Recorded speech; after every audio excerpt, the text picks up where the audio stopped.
बोल सियापति रामचंद्र की, पवन सुत हनुमान की, उमापति महादेव की, बोलो जी भाई सब संतन की, सनातन धर्म की, गौ माता की, भारत माता की, भारत माता की, छत्रपति शिवाजी महाराज की, धर्मवीर छत्रपति संभाजी महाराज की, भगवान बिरसा मुंडा की, डॉक्टर बाबा साहेब अम्बेडकर की।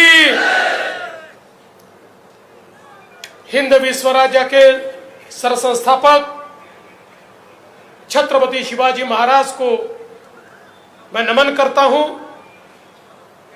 भारतीय संविधान के रचयिता भारत रत्न डॉक्टर बाबा साहेब अम्बेडकर, इनको मानवंदना अर्पित करता हूं, जिनकी 150वीं जयंती 15 नवंबर को जनजाति दिवस के रूप में हम मनाएंगे।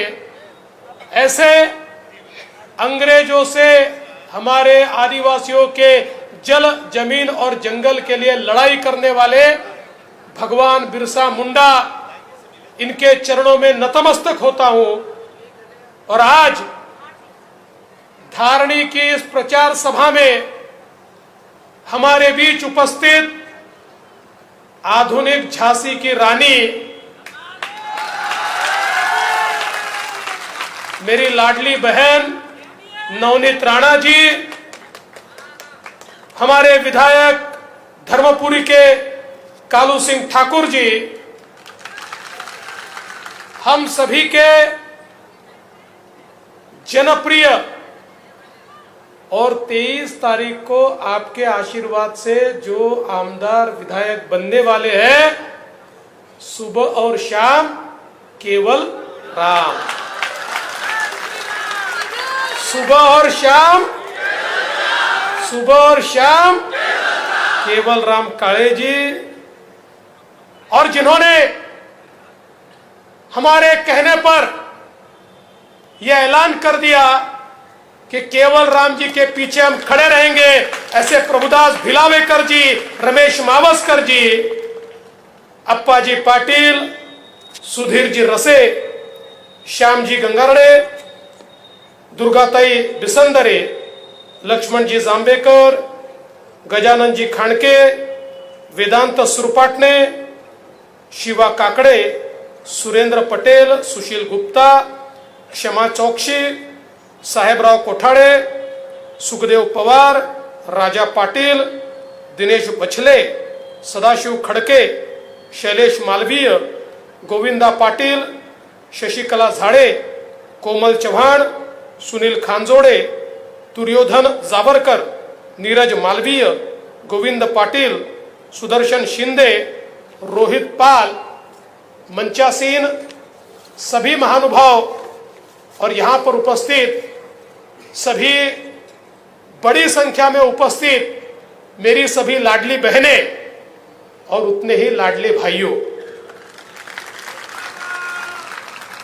मुझे बहुत खुशी है कि आज मेलघाट में आप सभी के बीच में उपस्थित हूं। नवनीत जी ने जो बात कही,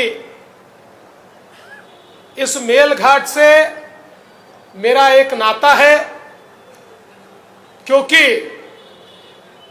मेरे जो नाना जी है, वो नाना जी का घर, उनका मकान ये चिखलदरा में है, और बचपन में हमेशा हमारी माता जी के साथ, हमारे मामा जी के साथ मैं चिखलदरा आया करता था, वहां रहता था। तो एक प्रकार से मेलघाट का क्षेत्र, ताई आप यहाँ की बहू है, लेकिन मैं यहाँ का बेटा हूं, बेटी है, तो मैं भी यहाँ का बेटा हूं। और आज जब इस चुनाव के लिए हम सामने जा रहे हैं, तो मुझे बहुत खुशी है कि मेलघाट ने हमारी बहन नवनीत राणा को जिस प्रकार का समर्थन दिया, मैं आप सबको राम राम करता हूं, नमस्कार करता हूं, आपका धन्यवाद देता हूं।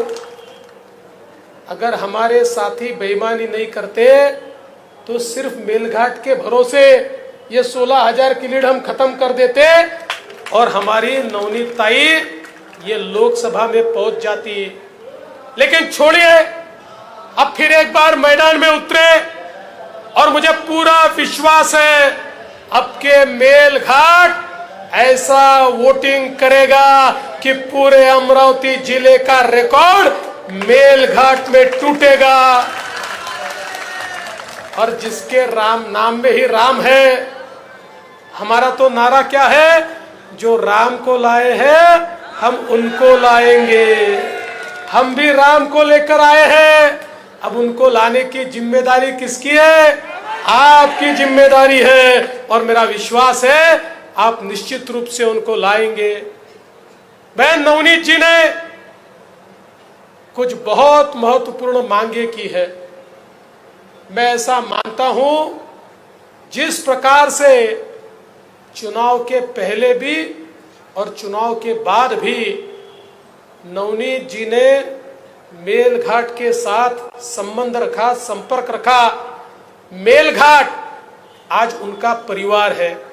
उन्होंने ये मांगे अपने परिवार के लिए की है और उन्होंने कहा है नेर से खंडवा तक जो रास्ता है उसको पूरा करना है। मैं आप सबको बताता हूं, वो मुझे श्रेय दे रही है, लेकिन इसकी सारी कार्रवाई नवनीत राणा जी ने पूरी करके रखी है।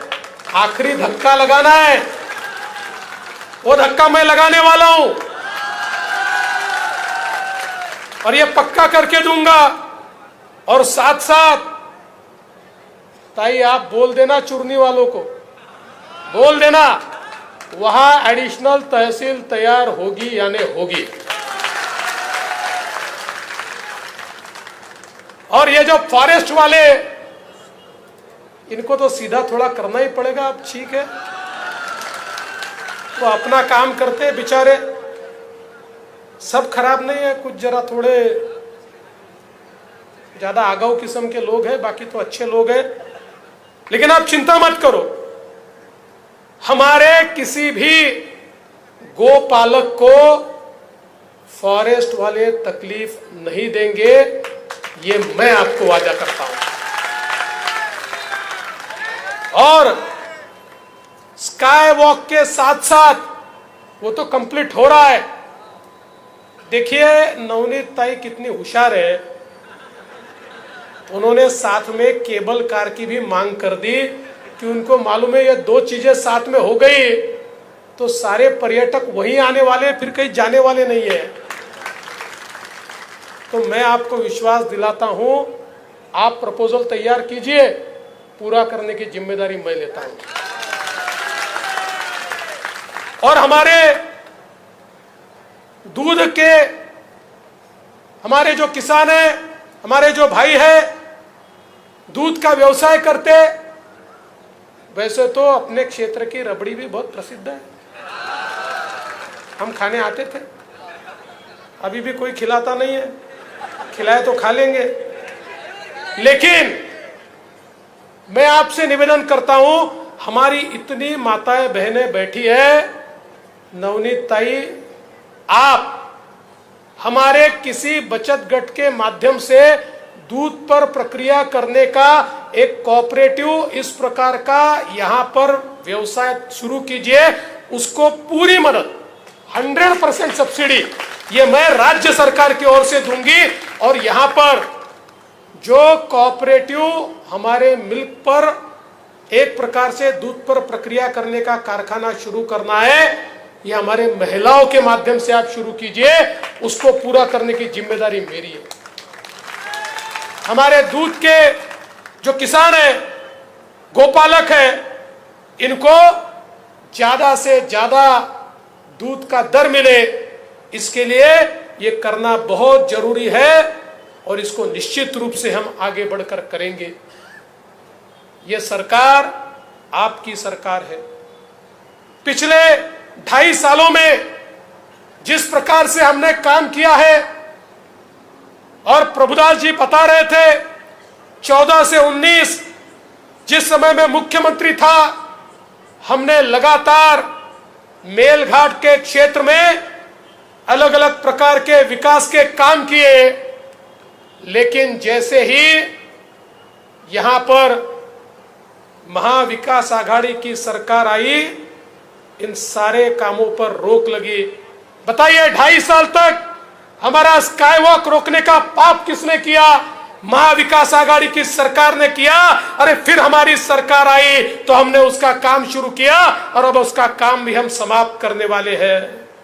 अलग अलग प्रकार की हमारी जो योजनाएं हैं, उन योजनाओं में इतने बड़े पैमाने पर हम लोगों ने जो कार्य किया है, और विशेष रूप से हमारे आदिवासी समाज के लिए अपनी सरकार ने बिरसा मुंडा योजना लाई। 4000 करोड़ रुपया हमने दिया है और आदिवासियों के गांव तक, पाड़े तक, तांडे तक रास्ते भी जाएंगे, बिजली भी पहुंचेगी, पानी भी पहुंचेगा, मकान भी बनेंगे।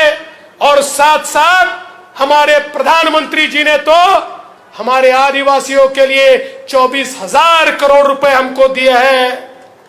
लेकिन ये सारा काम हम कब कर पाएंगे?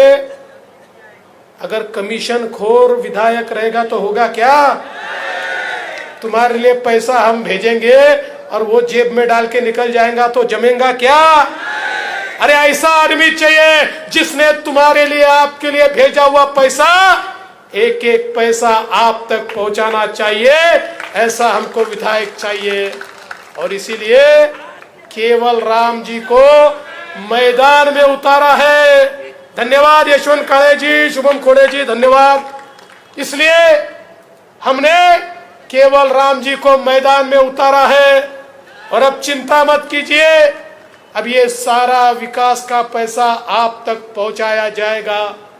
आज हम देख सकते हैं आदिवासी समाज के लिए हमारी सरकार ने निर्णय किया, हमारे आदिवासी बच्चों को अच्छी प्राइवेट स्कूल में सिखाने की दृष्टि से हमने निर्णय किया कि उनकी जो फी होगी हम भरेंगे। आज केवल आश्रमशाला में नहीं तो महाराष्ट्र की नामांकित स्कूलों में जहां पर 50,000, 75,000, 1 लाख रुपया फी है, हमारे आदिवासियों के 35,000 बच्चे वहां पर पढ़ रहे हैं और उनकी फी हम भर रहे हैं, हमारी सरकार भर रही है।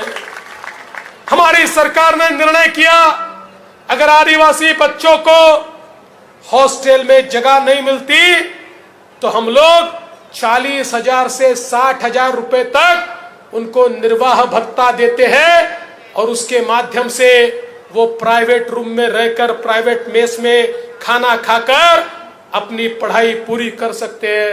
हमने निर्णय किया आदिवासी बच्चों को अगर उनमें मेधा है तो हमारे दुनिया की जो पहली 500 यूनिवर्सिटी है, फॉरेन यूनिवर्सिटी है, उसमें हमारा आदिवासी बच्चा पढ़ने को जाएगा और उसका कितना भी खर्चा हो, 50 लाख हो, 1 करोड़ हो, राज्य सरकार उसको देगा।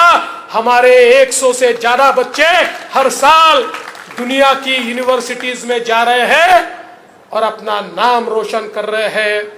आदिवासी समाज के पीछे हमारी सरकार पूरी ताकत के साथ खड़ी है। और दोस्तों, आज तो हम सबको ये गर्व है, देश के प्रधानमंत्री को शपथ दिलाने के लिए हमारी द्रौपदी मुर्मू जी राष्ट्रपति है। देश के मुख्य न्यायाधीश को अगर शपथ लेनी है तो द्रौपदी मुर्मू जी के सामने जाकर शपथ लेनी पड़ती है। इस देश के सर्वोच्च पद पर अगर कोई बैठा है तो हमारी आदरणीय द्रौपदी मुर्मू जी बैठी है। देश की आदिवासी महिला को सर्वोच्च स्थान पर बैठाने का काम हमारे नरेंद्र मोदी जी ने करके दिखाया है। और आज हमारी सरकार सभी के साथ खड़ी है। हमारे प्रधानमंत्री मोदी जी हमेशा कहते, हमारे देश को अगर विकसित करना है तो देश की जनसंख्या के 50% हिस्से को, यानी हमारी महिलाओं को सामाजिक आर्थिक क्रांति के केंद्र बिंदु पर हमको लाना होगा। मोदी जी ने बेटी बचाओ बेटी पढ़ाओ से लेकर लखपति दीदी तक का कार्यक्रम तैयार किया। आज महाराष्ट्र में 11 लाख बहनें लखपति दीदी बन चुकी हैं। लखपति दीदी का मतलब है मोदी जी की योजनाओं से जो हर साल 1 लाख रुपए से ज्यादा पैसा कमाती है। अब 11 लाख से 25 लाख तक जाना है और अगले 3 सालों में महाराष्ट्र की 1 करोड़ बहनों को लखपति दीदी हमको बनाना है। और मैं चाहता हूं हमारे मेड़घाट की भी हमारी बहनें ये लखपति दीदी बने। ये हमारा यहाँ पर कार्यक्रम होने वाला है। हमारी सरकार ने लेक लाड़की जैसी योजना लाई। इस योजना के तहत हमने निर्णय किया अगर घर में बच्ची पैदा हो लड़की पैदा हो तो लड़की के जन्म का स्वागत होना चाहिए। जिस घर में लड़की पैदा होगी जन्म के साथ 5,000 रुपया, पहली क्लास में जाएगी 5,000 रुपया, 7वीं क्लास में जाएगी 7,000 रुपया, 11वीं क्लास में जाएगी 8,000 रुपया, 18 साल की होगी 75,000 रुपया।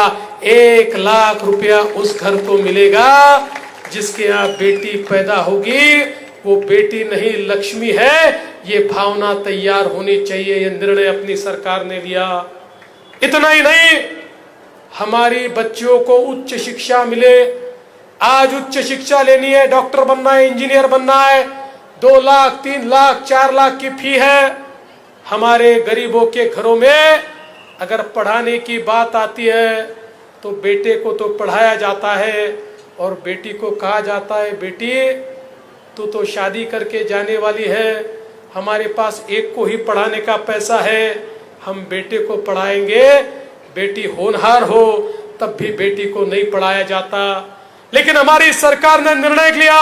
हमने माँ बाप को बोला कि आपकी बेटी को अगर आप नहीं पढ़ा सकते तो चिंता मत करो, बेटी के मामा मुंबई के मंत्रालय में बैठे हैं, बेटी के मामा उसको पढ़ाएंगे। और बेटियों को उच्च शिक्षा में पूर्ण फी हमने भरने का निर्णय किया।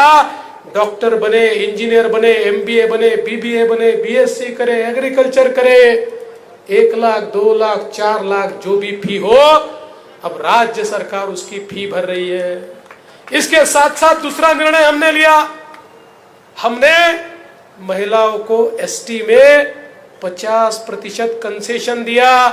अभी 50% ही आपको टिकट लगता है, आधे टिकट में आप प्रवास कर सकती है। आपको मैं किस्सा बताना चाहता हूं।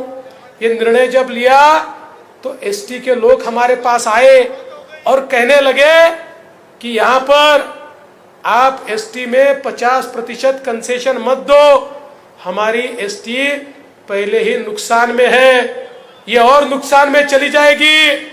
लेकिन हमने कहा ये तो करना ही पड़ेगा। अभी 1 महीना पहले वो लोग वापिस आए थे और हमको कहने लगे ये आधे टिकट वाला आप बंद मत कीजिए। मैंने कहा अरे पहले कहते थे बंद करो, अब कहते मत करो। उन्होंने कहा आधे टिकट के कारण इतनी ज्यादा महिलाएं प्रवास करने लगी, हमारी ST नुकसान में थी, अब वो फायदे में आ गई।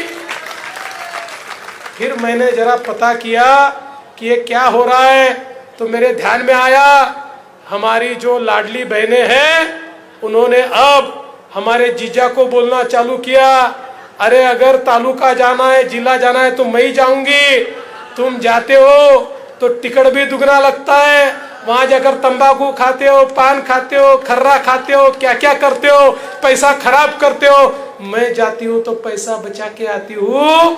हमारी बहनें ही आगे निकल रही है। और इसके साथ साथ अपनी सरकार ने एक महत्वपूर्ण निर्णय किया, हमारी बहनों को लाडली बहन मुख्यमंत्री माझी लाड़की बहन योजना के तहत 1500 रुपए महीना देने की शुरुआत अपनी सरकार ने यहां पर की। बहनों, जिस समय हमने निर्णय लिया ये कांग्रेस के, शरद पवार के, उद्धव ठाकरे के लोग कहते थे योजना चलेगी नहीं, शुरू होगी नहीं, पैसा जाएगा ही नहीं। लेकिन हमने हमारे 2.5 करोड़ बहनों के खातों में नवंबर तक का पैसा डाल दिया। इनके चेहरे छोटे छोटे छोटे हो गए। लेकिन ध्यान में रखना, हम जैसे आपके सगे भाई हैं, वैसे आपके सौतेले भाई भी हैं। ये आपके कांग्रेस वाले, ये उबाठा वाले, ये शरद पवार वाले, ये प्रहार वाले, ये सारे आपके जो सौतेले भाई है ना, ये कोर्ट चले गए, कोर्ट, और कोर्ट में जाकर कहा ये लाडली बहना योजना बंद कर दो, इससे पैसा बर्बाद हो रहा है। लेकिन हमने कोर्ट में लड़ाई लड़ी और कोर्ट ने लाडली बहना योजना बंद करने से मना कर दिया और कहा ये योजना चलती ही रहेगी। और अब तो आपके आशीर्वाद से वापिस सरकार आएगी तो हमारी लाडली बहनों को 1500 नहीं 2100 रुपया उनके खातों में मिलेगा। ये निर्णय हमारी सरकार ने किया है। हमारे किसान भाइयों को हमने निर्णय किया, 1 रुपए में फसल बीमा दिया, 8000 करोड़ रुपए हमने दिए। हमारे किसान भाइयों को हमने निर्णय किया बिजली मुफ्त में देने का। अब हमारे किसान भाइयों को अगले 5 साल तक बिजली का बिल नहीं देना पड़ेगा, ये हमारा निर्णय है। साथ में मांगे उसको सौर पंप दे रहे, जो किसान मांगेगा उसको देंगे। 10% पैसा उसका, आदिवासी होगा तो 5% पैसा उसका, 95% पैसा हम देंगे। अगले 25 सालों तक आपको 24 घंटे बिजली मिलेगी और 1 पैसे का भी बिल नहीं भरना पड़ेगा। और इसके साथ साथ हमने सौर कृषि वाहिनी योजना लाई। किसानों के लिए देश की पहली किसान बिजली वितरण कंपनी महाराष्ट्र में तैयार की। 14,000 मेगावाट की सौर ऊर्जा निर्मित शुरू की। 18 महीनों में यह निर्मित पूरी होगी। महाराष्ट्र के हर किसान को दिन में 12 घंटे हम बिजली देंगे, अखंडित बिजली देंगे, बिना रोक के बिजली देंगे। और इसके साथ साथ एक और निर्णय हमने किया। हम देखते कई बार हमारे सोयाबीन का, हमारे कपास का भाव एमएसपी से नीचे चला जाता है। हमारे किसानों को इसका खामियाजा भुगतना पड़ता है। हमने पिछले समय जब ये भाव नीचे गया तो भावांतर योजना के अंतर्गत 5000 रुपया हमारे कपास वालों को, सोयाबीन वालों को दिया। लेकिन अब तो हमने निर्णय किया है, हमने घोषणा की है, आने वाले सालों में जब भी सोयाबीन का या कपास का भाव एमएसपी के नीचे जाएगा तो दोनों में जितना अंतर होगा उतना पैसा सीधा किसान के खाते में सरकार जमा करेगी। हमारे किसानों को कम दाम नहीं देना पड़ेगा। और इसके साथ साथ एक और निर्णय अपन ने किया है, आपके आशीर्वाद से वापिस सरकार आएगी तो किसानों को पूर्ण कर्जा माफी की जाएगी। पूर्ण कर्जा माफी किसानों को करने का निर्णय भी अपनी सरकार ने लिया है। दोस्तों, ये आपकी सरकार है, ये गरीबों की सरकार है, ये किसानों की सरकार है, ये दलित आदिवासियों की सरकार है, ये ओबीसी की सरकार है। हमारे मेलघाट में रहने वाले हमारे जो गौली समाज के लोग हैं, उनकी भी जो शिकायतें हैं उनको भी दूर करने का काम हमारी सरकार करके दिखाएगी। मैं तो बहन नवनीत को कहना चाहता हूं, केवल राम जी तो चुनकर आने वाले हैं, विधायक बनने वाले हैं, अनुभवी हैं, अच्छा काम करेंगे। लेकिन आप भी मेरी ओर से मेलघाट को आप दत्तक लीजिए। मेलघाट के लिए आप जो मांगेगी उसको पूरा करने का काम आपका ये देवा भाव करेगा। ये मैं आपको विश्वास के साथ कहता हूं। इसीलिए आने वाले 20 तारीख को कमल का बटन दबाइए, अपनी महायुति की सरकार लाइए। अपने राम को केवल यहां मत रखिए, अपने केवल राम को मुंबई भेजिए। इतना ही कहते हुए अपने शब्दों को विराम देता हूं। जय हिंद, जय महाराष्ट्र।